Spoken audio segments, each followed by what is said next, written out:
자, 우리 오늘은 열역학에서의 온도와 열의 관계에 대해서 알아볼 거예요. 자, 열역학이라는 거를 이제 배워보는 거예요. 처음 들어보는 단어죠. 자, 우리가 그래서 온도와 열이란 단어는 일반적으로 되게 많이 쓰는 단어죠. 자, 그런데 이제 열역학에서의 온도랑 이제 열이 어떤 의미를 갖는지 한번 알아볼 거예요. 자, 그런데 지금 이게 좀 뭐가 문제가 있는지 글이 써지는데 터치가 안 되거든요. 그래서 계속 왔다 갔다 할 것 같아요. 자, 우리가 알고 있는 온도는 무엇이냐? 물체의 따뜻하고 차가운 정도를 나타낸 것을 우리가 온도라고 하죠.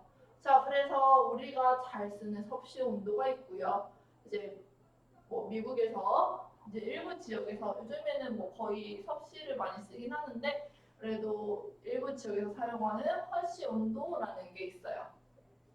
그래서 그냥 뭐 알고 있어야 되는 거니까 자, 섭씨 온도는 무엇이냐? 이제 어느 점을 0도로 둔 거고요. 이제 섭씨 0도로 둔 거고요. 자, 끓는 점을 100도로 둔 거예요. 섭씨 100도로 둬서 이 사이를 100등분을 한 거죠. 그래서 하나의 눈금을 1도로 이제 정한 온도 체계를 말합니다. 그래서 우리가 지금 섭씨 온도를 사용하고 있죠. 자, 화씨 온도는 뭐냐? 이제 물의 어는 점을 이제 화씨 32도로 둔 거예요. 자, 그 다음에 이제 끓는 점은 이제 화씨 212도로 둔 거죠. 자, 그래서 이 사이를 지금 차이가 얼마예요? 180등분한 거예요. 그래서 이 눈금 하나를 섭씨 1도로 두고서 이제 정한 온도 체계예요. 자, 그래서 이제 뭐 이 둘과의 관계를 표현하면 이런 식으로 표현하면 됩니다. 자, 그래서 뭐 이제 외국 뉴스를 보거나 이러면 이제 온도가 얼마다라고 하면 이제 보통 화씨를 쓰는 경우도 있으니까 여기다 그 숫자를 대입해서 우리가 이제 몇 도인지 우리가 평상시로 쓰는 이 섭씨 온도로 몇 도인지 확인을 하면 됩니다. 자, 그런데 이제 뭐 이거는 알아두면 좋고요. 자, 이제 열역학에서의 온도가 무엇이냐? 지금 일반적으로 우리가 이렇게 표시를 하는데 열역학에서의 온도는 무엇인지 알아볼 거예요. 자, 우리가 이제 열역학이라고 하는 거 보니까 역학이라는 단어는 계속 썼었어요. 저번 시간까지. 그죠? 뭐 역학적 에너지 보존 법칙 이런 걸 배웠잖아요. 자, 그래서 역학이라는 단어를 계속 썼어요. 근데 그 앞에 열이 붙었네요. 자, 이 물리가 재미있는 게 뭐냐면 새로운 현상을 뭐 다른 거 설명할 때 그 전에 있었던 것을 끌어다가 쓰게 됩니다. 자, 그래서 한번 볼게요. 자, 그래서 역학이 뭐였는지 한번 생각을 해볼게요. 저번 시간까지 배웠던 거. 역학, 우리 뭘 계속했어요? 뭐 어떤 물체가 운동을 한다. 그랬을 때 얘가 이제 뭐 운동 에너지를 갖는데 뭐 이렇게 설명을 했었죠. 그래서 우리가 이제 배웠던 이제 역학은 저번 시간까지 배웠던 역학은 이제 어떤 물체, 뭐 가시세계, 실제 눈에 보이는 이제 그런 세계의 이제 운동을 표현한 거였어요. 자, 근데 이 열역학은 뭐냐면 이제 이 물체가 기체 분자가 되는 거예요. 자, 그래서 기체 분자의 운동을 표현한 것을 우리가 열역학이라고 합니다. 자, 그래서 이제 왜 굳이 열이라는 단어를 쓰냐? 열이라는 단어를 쓰는 거는 이 기체 분자의 운동을 이제 할 수 있게 하는 원천이 열이기 때문이에요. 자, 아까 이제 두 개를 이제 뭐 비슷한 식을 이용해서 끌어다가 쓴다고 했죠. 한번 볼게요. 자, 우리가 저번 시간에 배웠던 거는 어떤 물체 질량이 있으면 질량이 m이면 이 물체가 속력을 가지고 있으면 이 물체의 운동 에너지는 2분의 1 mv 제곱이다. 이렇게 구했었죠. 자, 근데 열역학에서는 어떻게 하냐? 이 물체가 뭘로 바뀐다고요? 이 물체가 기체 분자로 바뀐다고요. 자, 이 물체가 기체 분자로 바뀌는 거예요. 자, 그랬을 때 뭐 이 기체 분자도 뭐 질량이 있겠죠. 뭐 m이라고 할게요. 자, 그럼 이 기체 분자도 운동을 하겠죠. 자, 운동을 하는데 이때 이 기체 분자의 운동 에너지도 우리 저번에 썼던 것과 똑같이 2분의 1 mv 제곱이라고 씁니다.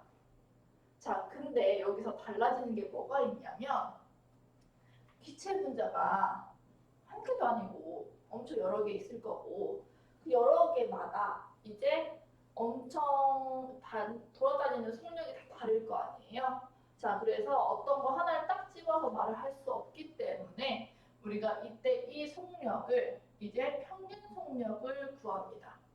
이 모든 기체들의 평균 속력을 이제 이용해서 이제 우리가 에너지를 구하는데 우리가 이 운동 에너지를 평균 속력을 이용했기 때문에 평균 운동 에너지라고 합니다. 자, 그래서 이게 뭐가 되냐? 자, 우리가 계속 사용을 할 거예요, 앞으로. 이게 기체의 이제 평균 운동 에너지가 돼요. 자, 아까 뭐 연력학에서의 온도를 얘기하다 갑자기 왜 이게 나왔냐? 자, 연력학에서의 온도가 뭐냐면 이 기체의 평균 운동 에너지를 나타내는 척도가 됩니다. 자, 그래서 우리가 뭐 어떻게 쓰면 좋냐? 여기다가 쓸까요? 이제 여기다가 이제 분자의 이제 평균 운동 에너지라고 쓰면 될 거예요. 자, 요게 평균이란 뜻이죠. 자, 근데 우린 연력학이니까 일단 뭐 고체에서도 분자는 있는데 이제 거기서의 이제 운동 에너지를 얘기하는데 우리 여기서는 이제 기체만 다루니까 기체 분자의 평균 운동 에너지를 이제 온도라고 한다. 이걸 나타내는 척도가 온도다라고 생각하면 됩니다. 자, 그래서 기체 분자의 이제 평균 운동 에너지가 커요. 자, 그러면 우리가 온도가 높다고 말을 하는 거고요. 자, 그 다음에 기체의 평균 운동 에너지가 작아요. 자, 그러면 온도가 낮다라고 하는 거예요. 자, 그러면 기체의 평균 운동 에너지가 0이면 0도겠네요. 우리가 쓰는.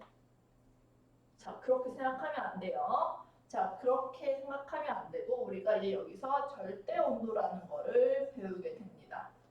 자, 이 절대 온도는 이제 SI 기본 단위예요.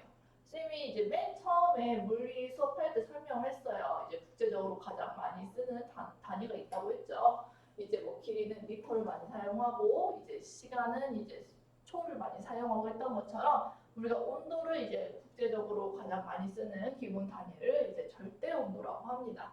자, 그래서 우리가 비호로는 T라고 쓰고요. 자, 얘 단위는 이제 대문자로 써요. 자, K로 쓰고 켈빈이라고 읽어요.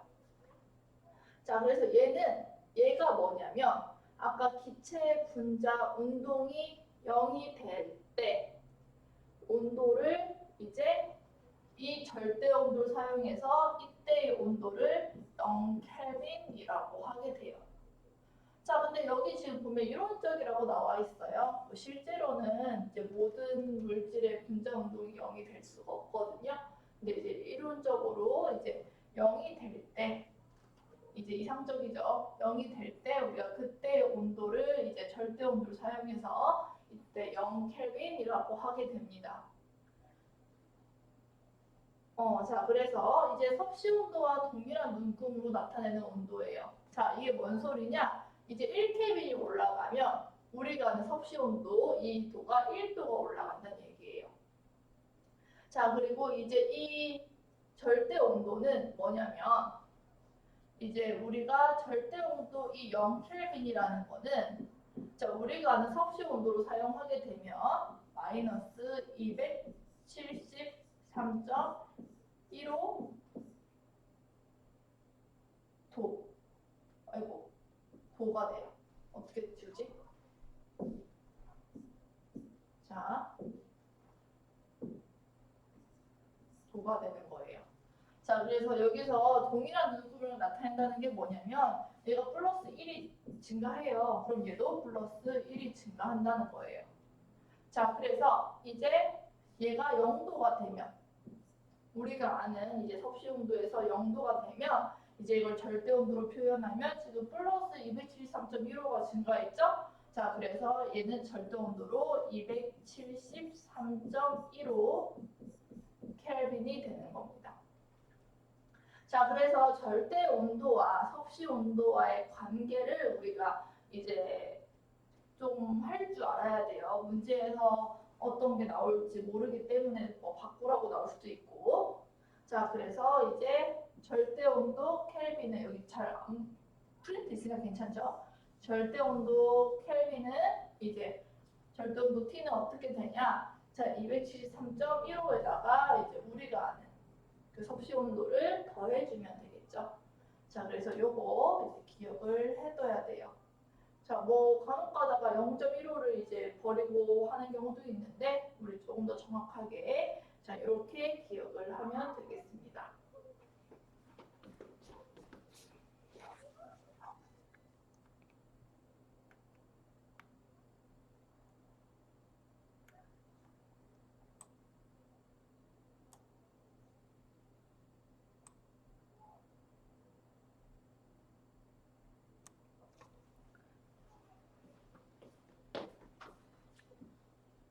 자, 그러면 열에 대해서도 배워볼게요.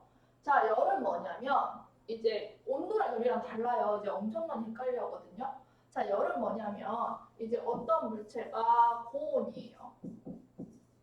온도가 높다는 얘기죠. 어떤 물체가 고온이고 어떤 물체가 저온이 있어요. 자, 얘네들을 갖다 붙였어요. 갖다 붙이면 온도차가 확실하게 있죠. 자, 그러면 얘가 이쪽으로 에너지가 이동하는데 우리가 이 에너지를 뭐라고 하냐면 열이라고 하는 거예요. 자, 그래서 우리가 이거는 뭐 기호로 Q라고 써요. 자, Q라고 쓰는데 대문자 Q를 쓰는데 자, 온도 차이에 고온에서 저온으로 이동하는 에너지를 우리가 열이라고 합니다. 자, 그래서 조금 더 자세하게 볼게요. 자, 물체를 이루는 원자나 분자는 이제 끊임없이 운동을 한다고 했죠. 자, 왜냐면 뭐 우리 운동이 멈추는 거는 이제 실제 상황에서 불가능하고 자, 그래서 온도가 높을수록 빠르게 운동을 하는 거예요. 평균 운동 에너지가 높은 거죠. 자, 그래서 이제 온도가 높은 분자는 온도가 낮은 분자보다 큰 운동 에너지를 가지게 되고요. 자, 이들은 접촉하면 이제 서로 충돌을 하겠죠. 충돌을 하게 되면 이제 이 에너지가 큰 분자에서 에너지가 작은 분자로 에너지가 전달이 되게 됩니다. 자, 그래서 이 열은 높은 곳에서, 온도가 높은 곳에서 낮은 곳으로 이동해 가는 분자의 운동 에너지를 말하고 우리가 이제 그 에너지를 열이라고 한다고 했어요. 자, 그래서 우리 밑에 그림 한번 볼게요.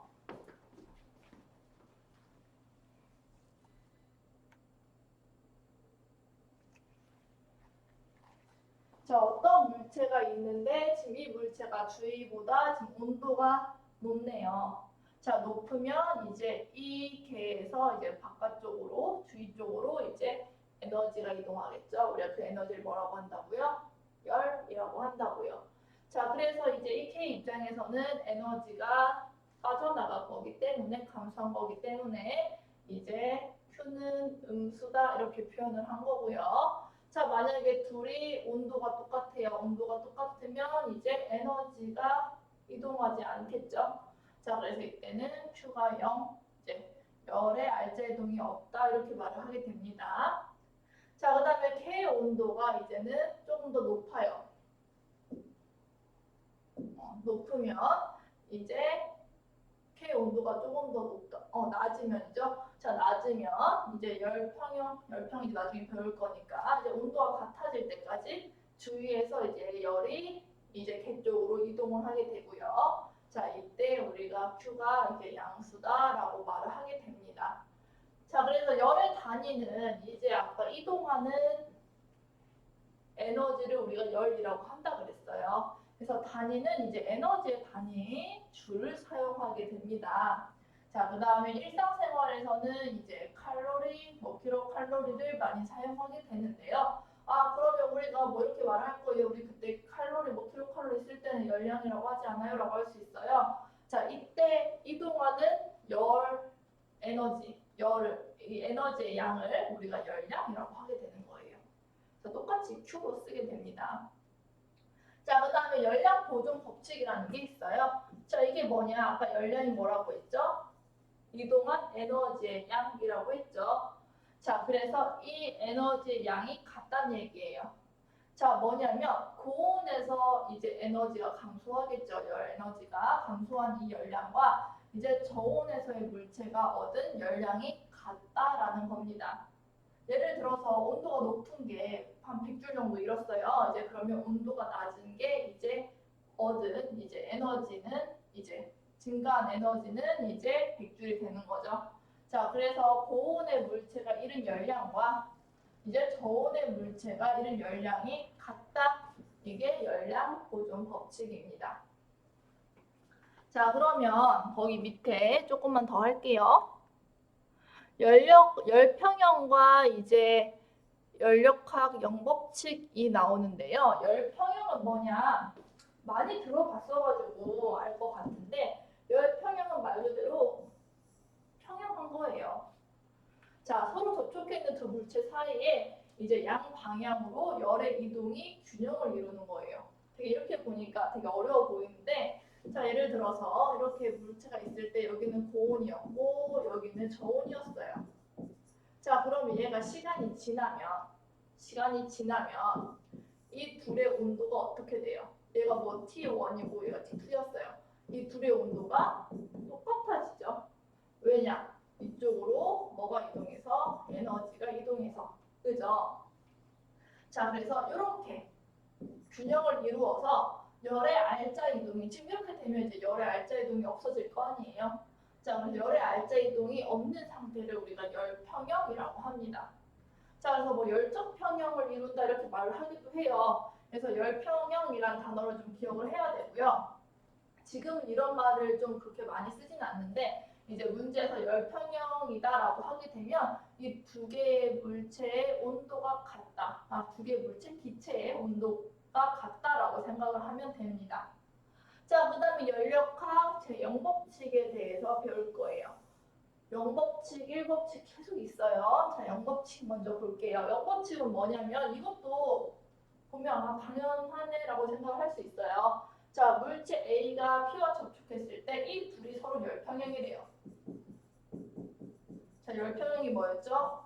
열의 알짜 이동이 없는 거랬어요. 자, 이 둘이 열평형이래요. 자, 그 다음에 이제 또 이제 물체 B가 P랑 또 접촉해 있죠. 전도벽이 있으니까. 자, 이제 그러면 이것도 둘이 또 열평형이래요. 자, 열의 이동이 없다는 얘기예요. 자, 이렇게 되면 이 A, B도 서로 열평형을 이룬다. 이게 열역학 제0법칙이에요. 그러니까 3단 논법 생각하면 돼요. 우리가 이제 A랑 B랑 같고 B랑 C랑 같아. 그러면 A랑 C랑 같다고 하잖아요. 자, 그것처럼 이제 A가 P랑 열평형을 이루고 이제 B가 P랑 열평형을 이루면 A랑 B가 열평형을 이룬다라고 하는 거예요. 자, 열평형 상태에 둘이 있어요. 그러면 우리가 온도가 같다라고 하는 거죠. 자, 그리고 이제 반대로 설명이도 성립이 되겠죠. 자, 그래서 이 열역학 영법칙이 도대체 뭐냐? 당연한 소리인데, 자, 논리적으로 우리가 이제 어떤 물체의 온도를 정할 수가 있는 거예요. 자, 얘랑 열평형이에요. 얘랑 열평형이에요. 얘랑 열평형이죠. 그러면서 이제 논리적으로 온도를 이제 정할 수 있다는 데 이제 의미가 있는 겁니다.